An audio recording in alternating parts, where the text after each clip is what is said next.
Assalamualaikum warahmatullahi wabarakatuh. Selamat siang semuanya. Ketemu lagi dengan saya di mata kuliah Wireless and Mobile Computing pada pertemuan yang kedua. Pada pertemuan yang pertama kemarin kita sudah membahas materi tentang pengantar wireless and mobile computing.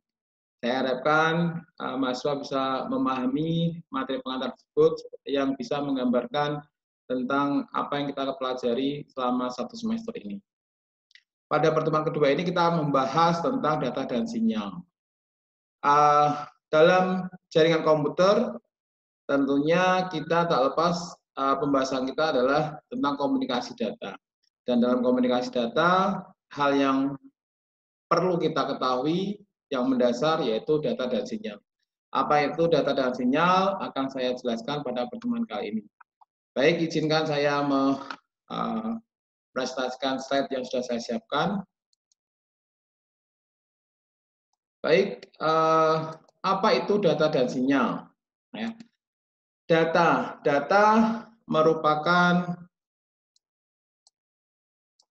entitas yang menyampaikan makna atau informasi. Ya, di sini data ada data analog maupun data digital.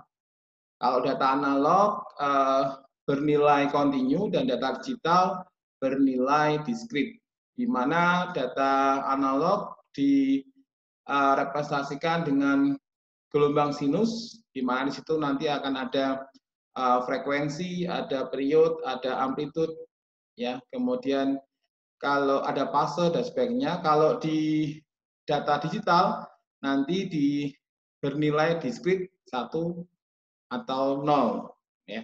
Di mana data analog, ya, suara kita seperti ini, ya, itu adalah data analog, ya, di mana di situ saat berbicara tentunya kita bisa merekam suara kita menggunakan mikrofon dan nanti bisa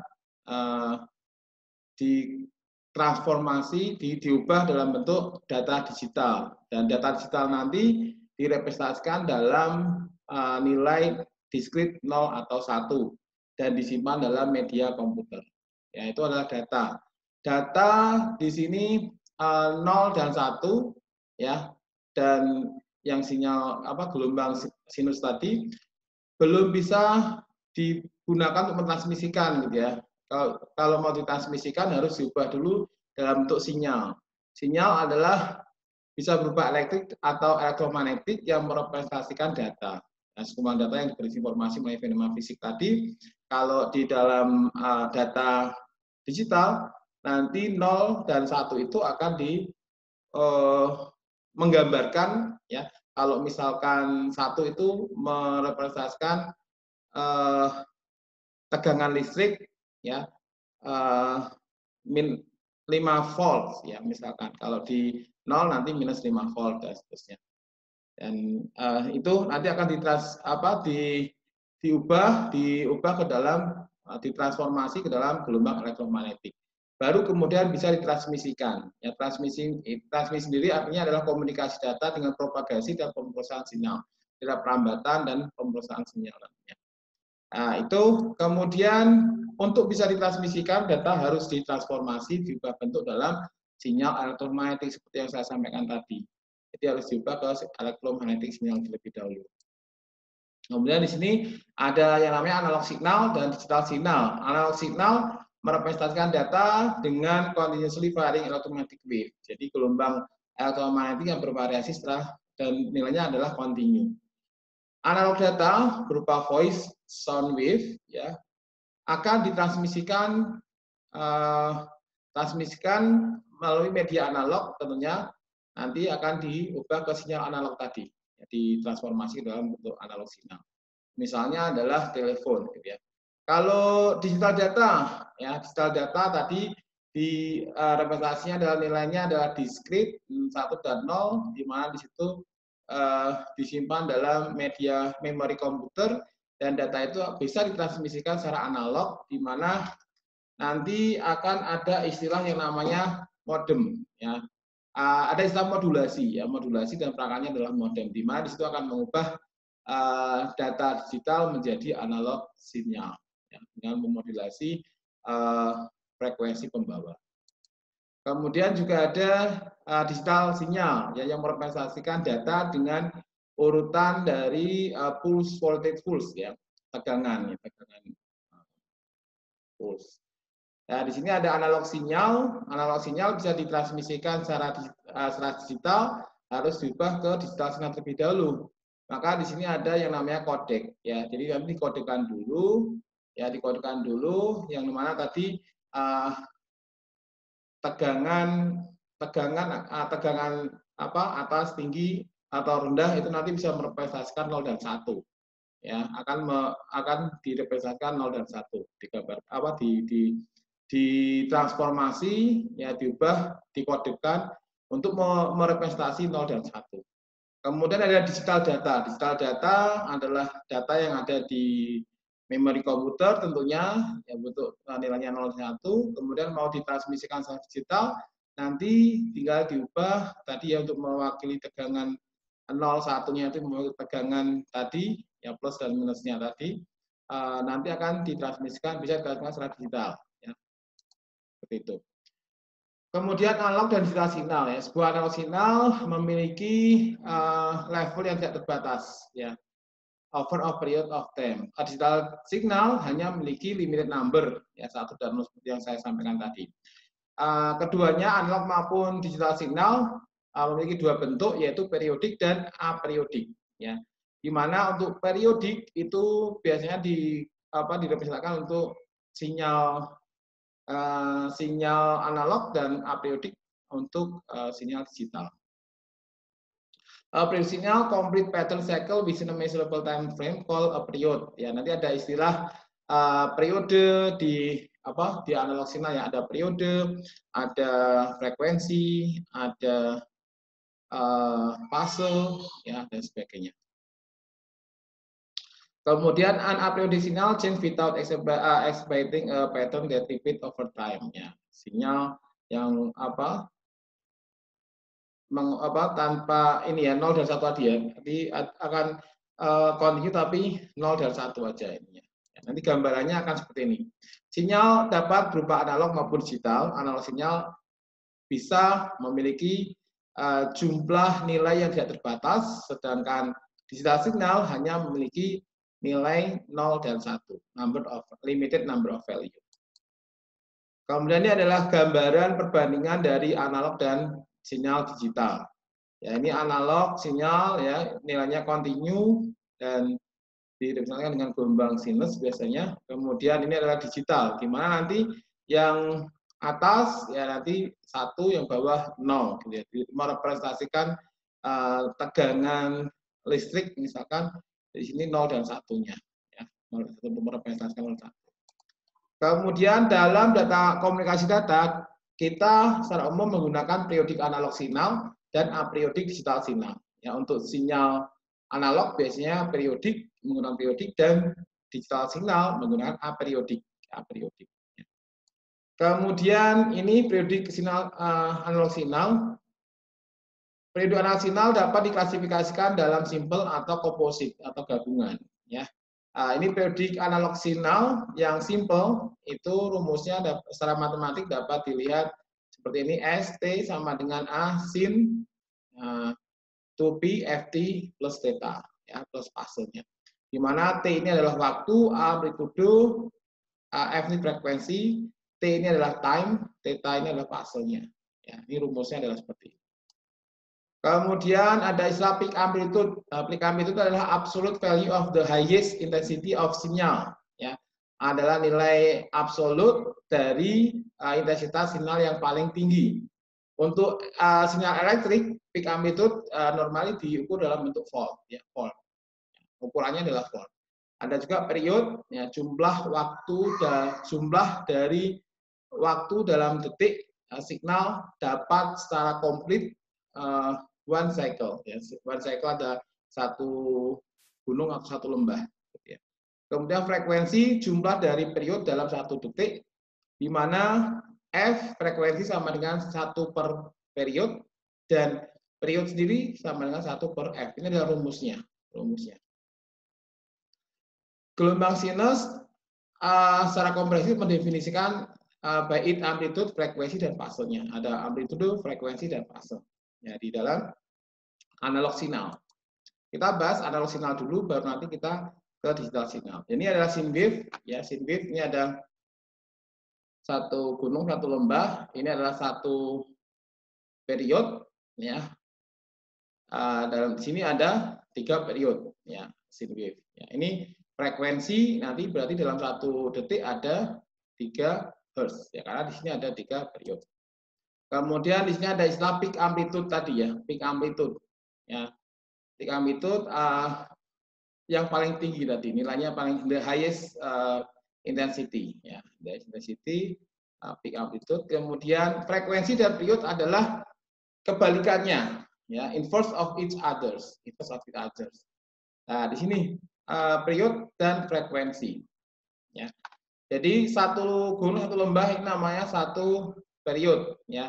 Kemudian di sini dalam 1 detik, ada berapa period? 1, 2, 3, 4, 5, 6. Ada 6. Frekuensinya sama dengan 6 Hz. Ya, 6 period in 1 second.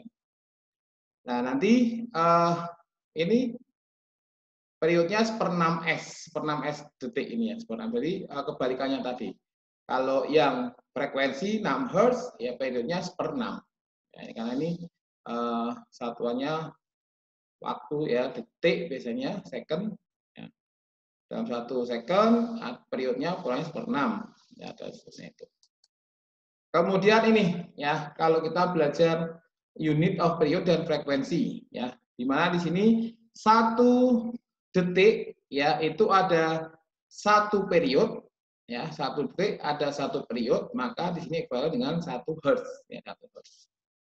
Ada salah 1 detik ada 1000 ya, ada 1000 period, maka di sini akan ada di periodnya 10 pangkat min 3 second ya, 1000 per 1000 detik ya, itu akan frekuensinya akan menjadi 1000 Hz ya.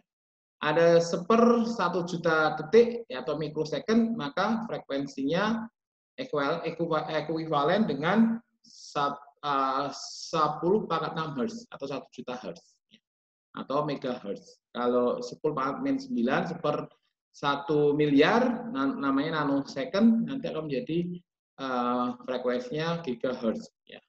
10 pangkat 9. Jadi kebalikan ya, kebalikannya, inverse-nya. Frekuensi the rate of change with respect of time. Change in short span of time mean high frequency. Jadi frekuensi ini adalah rata-rata perubahan terhadap waktu, gitu ya. Perubahan yang sangat cepat, artinya adalah high frequency. Yang lambat nanti low frequency. Ya. Jika sebuah sinyal tidak berubah sama sekali, maka frekuensinya adalah zero. Jika sinyal berubah instantaneously, its frequency is infinite, tidak terbatas ya. Maka tidak terbatas. Kemudian di sini fase mendeskripsikan posisi dari waveform ya, bentuk gelombang waveformnya relatif to time zero. Nanti ada fase juga kita gunakan ya, di dalam komunikasi data juga. Nah, ini fase di sini kalau mulainya dari 0 derajat, nanti di sini ada 90 ya, kemudian di sini ada 180, ada 270 dan ada 360 ya. Jadi tergantung derajatnya. Derajat mulainya gelombang ya, gelombang sinusnya tadi, sinyal analognya tadi. Kemudian ini sebuah soal, jika sebuah gelombang sinus is offset 1/6 dari cycle ya, with respect to time zero, berapa fase degree-nya? Berarti 1/6 cycle-nya berarti 60 derajat. Ya, 60 derajat.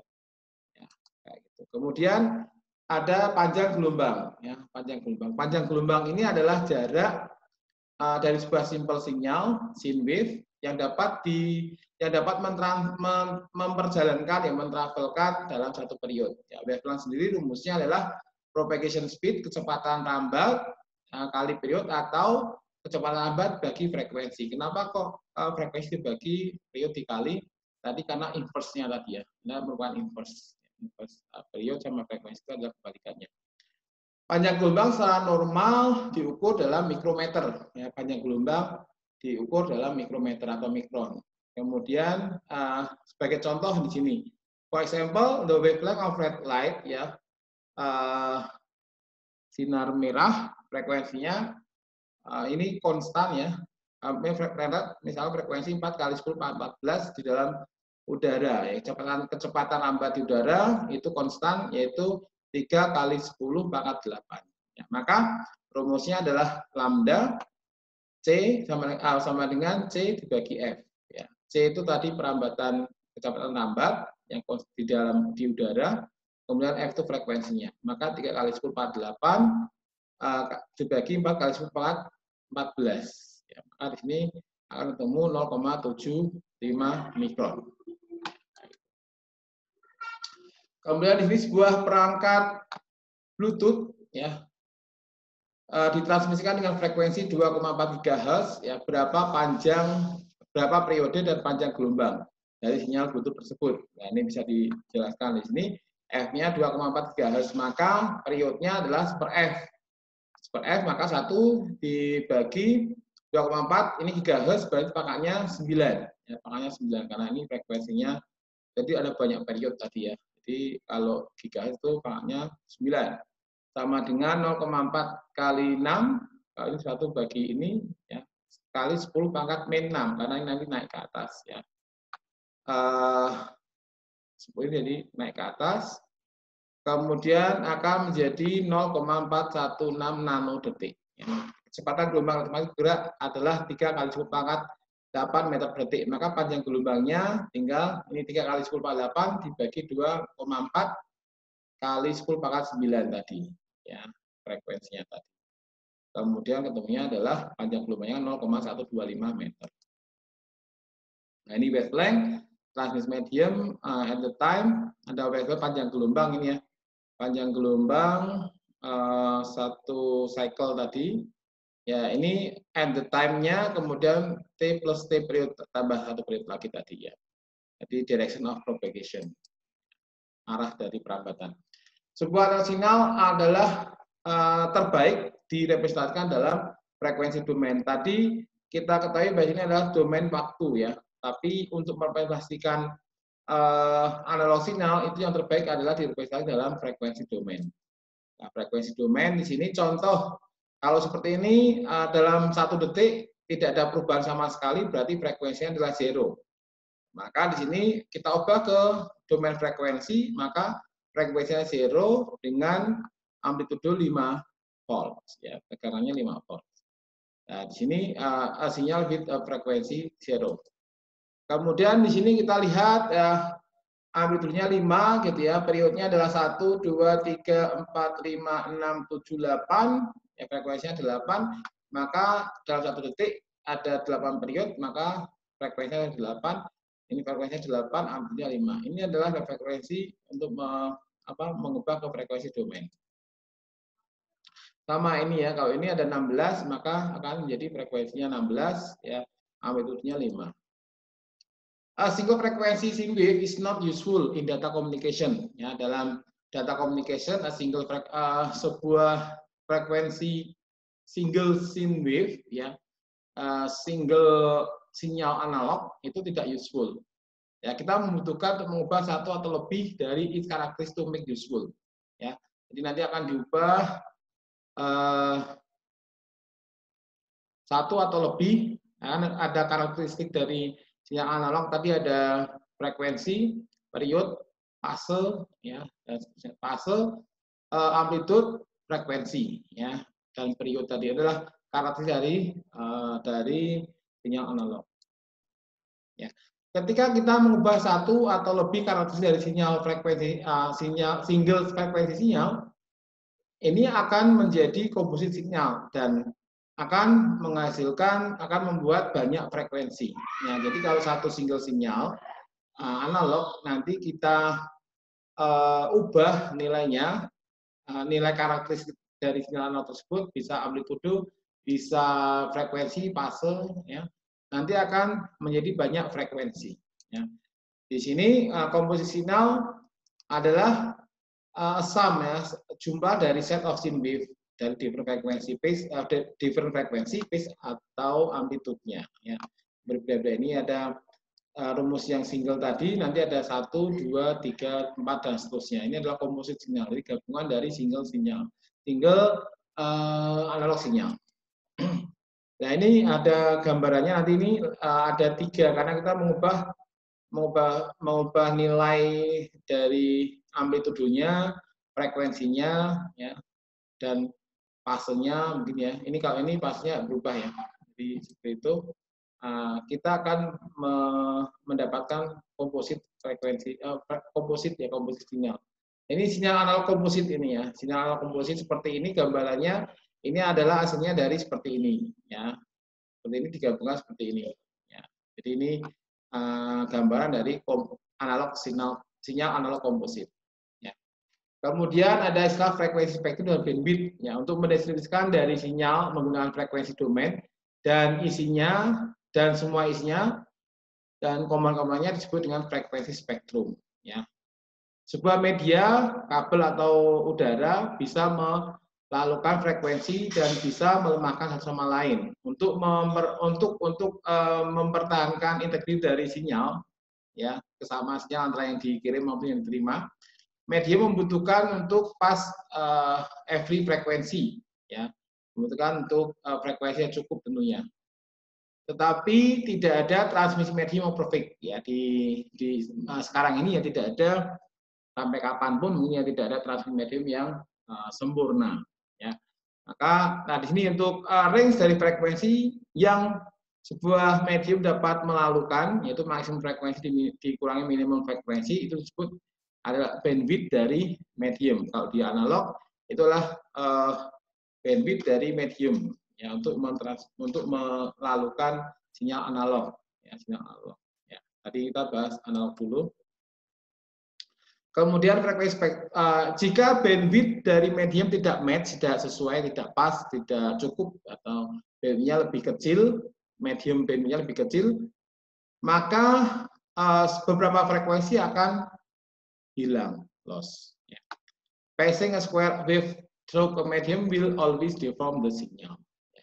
Melakukan data ke dalam medium nanti akan mengubah sinyal, karena di situ nanti tergantung ada di transmisi juga ada beberapa hal yang perlu kita bahas nanti, ada kelemahan, ada distorsi maupun noise dan sebagainya. Kemudian bandwidth-nya kurang, bandwidth-nya lebih kecil daripada bandwidth data, nanti bisa jadi akan loss frekuensi dan akan mengubah bentuk. Sebagai contoh, voice suara manusia umumnya memiliki spektrum 300 sampai 3300 Hz. Ya. Maka di sini bandwidth-nya adalah ada 3000, ya bandwidth-nya adalah 3000 Hz. Jika kita menggunakan transmisi lain with bandwidth hanya 1000, ya misalkan di sini bandwidth-nya frekuensi terendahnya 1500, frekuensi tertingginya 2500, maka di sini 2500 dikurangi 1500, maka bandwidth-nya adalah 1000 Hz. The voice may not be recognizable. Ya, maka voice tersebut mungkin tidak akan dikenali, ya. Bisa tidak akan dikenali. Contohnya sinyal corruption, gitu, ada input sinyal, kemudian ada transmisi medium, biasanya nanti akan mengalami korup, ya, dan integritasnya tidak terjamin, ya. Jadi apa yang dibutuhkan tidak sama dengan outputnya, sehingga di sini integritasnya kurang terjaga. The bandwidth is a property of medium. Jadi bandwidth itu adalah atribut dari sebuah medium. Jika perbedaan bandwidth, jika ini adalah perbedaan dari highest paling tinggi dan lowest paling rendah frekuensi. Jadi perbedaan antara highest frekuensi tinggi dikurangi frekuensi terendah. Di mana medium dapat melakukan secara memuaskan. Jadi selisih antara frekuensi tertinggi dan frekuensi terendah. Kita menggunakan istilah bandwidth untuk merujuk pada atribut dari medium, ya, bandwidth dari medium, atau lebar dari frekuensi spektrum. Ya, lebar dari frekuensi spektrum juga bandwidth. Jadi bandwidth itu adalah selisih dari highest frekuensi dikurangi lowest frekuensi atau merupakan properti atribut dari medium, atau bandwidth adalah lebar dari frekuensi spektrum dari sinyal, ya, bandwidth of sinyal. Nah ini, tadi ada bandwidth, ya, frekuensi tertingginya 5000, frekuensi terendahnya 1000, ya, maka bandwidthnya adalah 5000 dikurangi 1000, maka 4000 Hz. Kemudian contoh, ya, jika sebuah frekuensi sinyal dipecah ke dalam 5 sine wave dengan frekuensi 100, 300, 500, 700, dan 900 Hz, berapa bandwidthnya? Ya, gambarkan spektrumnya. Asumsinya adalah semua komponen memiliki maksimum amplitude adalah 10 volt. Ya, jadi ada B, frekuensi highest tertinggi dikurangi frekuensi lowest terendah, 900 dikurangi 100, ini 900 dikurangi 100, maka di sini bandwidthnya adalah 800 Hz, ya, di mana di situ spektrumnya memiliki 5 spike, 100, 300, 500, 200, 900. Maka gambarnya adalah seperti ini nanti. Ya. Lebarnya bandwidthnya adalah 800 Hz, semuanya menggunakan amplitude-nya 5 volt tegangannya, dan gambarnya akan seperti ini nanti, domain frekuensi. Ya. Kemudian itu penjelasan tentang sinyal digital. Nah, ini sekarang kita menginjak ke digital sinyal. Sinyal digital, ya, sinyal digital tentunya beda tadi. Kalau digital signal, kalau analog signal tadi periodik, ya. Kalau most digital signal adalah apriodik, dan maka period atau frekuensi tidak cocok, ya. Kita tidak bisa menggunakan karakteristik dari sinyal analog tadi, ya. Ada period, ada frekuensi, ada fase dan sebagainya tadi. Jadi kita menggunakan dua istilah baru yang namanya bit interval, ya, sebagai ganti dari period, dan bitrate sebagai ganti dari frekuensi yang digunakan untuk mendeskripsikan digital sinyal. Jadi digital sinyal tidak menggunakan frekuensi maupun period, tapi menggunakan bit interval dan bitrate. Ya. Bit interval is the time required, ini sama, ya, gantinya. Jadi istilahnya beda, cuman ini menggantikan, ya. Kalau istilah bit interval sama bitrate itu untuk digital sinyal. Kalau yang tadi period dan frekuensi untuk analog sinyal analog. Nah, ini digital sinyal 01, 10 dan seterusnya, ini domain time, ya. Kemudian bitrate dan bit interval. Bitrate itu adalah ini period tadi, ya. Ini kan dalam 1 detik, gitu, ya. Ini ada berapa bit interval. Ada berapa bit interval. Ini adalah sama dengan period. Jadi 1/8. Nah, 1/8 ini, ya, 1/8 dari ini, 1/8 bit rate-nya nanti 8 bit per second. Ini ada 8 bit, dan maka bit rate-nya adalah 8 bit per second, karena ini ada 1, 2, 3, 4, 5, 6, 7, 8. Ada 8 bit per second, ya. Seperti itu. Dalam satu bit ada 8 bit interval, maka bit rate-nya adalah 8 bit per second. Sebuah digital signal memiliki bit rate 2000 bit per second. Ya, berapa durasi dari setiap bit? Ya, berarti di sini per second, ya, 1/2000, ya, 1/2000. Nah, di sini ada bit rate 2000, berarti salah satu detik 1/2000-nya berapa? Maka ini 0,00 second, ya, atau 500 mikrosecond. Kemudian sebuah digital signal adalah composite signal dengan sebuah infinite bandwidth yang tidak terbatas. Nah, the bit rate and the bandwidth are proportional to each other. Ada bit rate and the bandwidth, ya. Bit rate dan bandwidth adalah proportional to each other. Kemudian itu tadi digital signal, ya, bedanya adalah istilahnya kalau di digital signal itu istilahnya bukan frekuensi maupun period, tapi bit interval maupun bit rate, ya, untuk mengukur data rate-nya tadi, untuk mengukur berapa data yang bisa disampaikan, gitu, ya, dalam 1 detik.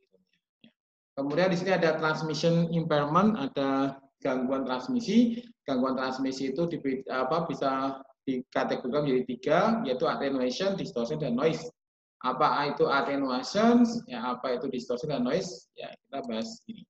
Attenuation adalah pelemahan sinyal, gitu, ya, dalam medium. Kemudian ini membutuhkan untuk dikuatkan kembali. Maka di sini ada amplifier. Ya, ini rumusnya. Kemudian kalau jaraknya semakin jauh, ya, biasanya akan mengalami pelemahan, ya, dan itu perlu dikuatkan lagi untuk bisa mengembalikan sinyal sama dengan awal, gitu ya. Kemudian ini contohnya ada original sinyal, sinyal yang awalnya, ya, sinyal asli. Kemudian karena semakin menjauh, ya, dari sumbernya ke sumbernya, maka sinyal itu akan melemah, kemudian nanti perlu dikuatkan lagi, dan nanti akan kuat lagi, ini akan kembali lagi seperti titik poin 3 ini akan seperti poin 1 sinyalnya, ya, dikuatkan kembali.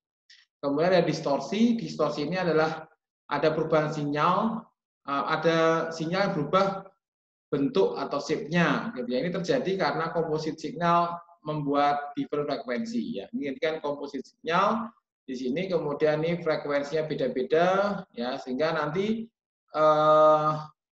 voltasenya juga maksudnya amplitudenya beda-beda tentunya, ya. Melalui transmit medium, kemudian di sini ada keterlambatan, gitu ya, keterlambatan tiba, gitu ya, ada delay dan seterusnya, sehingga nanti di sini akan ada distorsi. Nah, beda nanti hasil dari original sinyal dengan receive sinyal yang dikirimkan dan diterima nanti akan berbeda. Ya. Kemudian noise, ya, beberapa jenis noise seperti thermal noise, induced noise, crosstalk, dan impulse noise bisa mengakibatkan sinyal korup. Ya, thermal noise, ya, ini adalah random motion dari elektron di pada jaringan kabel, ya, yang membuat ekstra sinyal not originally sent, ya, tidak sesuai dengan originalnya by the transmitter. Induced noise berasal dari source seperti motors and appliance, ya, ada getaran indus seperti motors dan appliance. Kemudian crosstalk is the effect of one wire on the others, ya, ada efek dari kabel yang berdekatan, yang saling gabung dan seterusnya, itu ada crosstalk. Kemudian ada impulse noise, effect a signal with high energy in very short period of time, and they come from power lines, lighting, and so on. Ini impulse noise. Kemudian ini gambarannya noise yang ditransmisikan, kemudian di tengah perjalanan ketambahan noise tadi, kemudian dipertimbangkan sinyal akan berbeda. Ya, sinyal akan berbeda. Di poin 2 ini berbeda. Kemudian,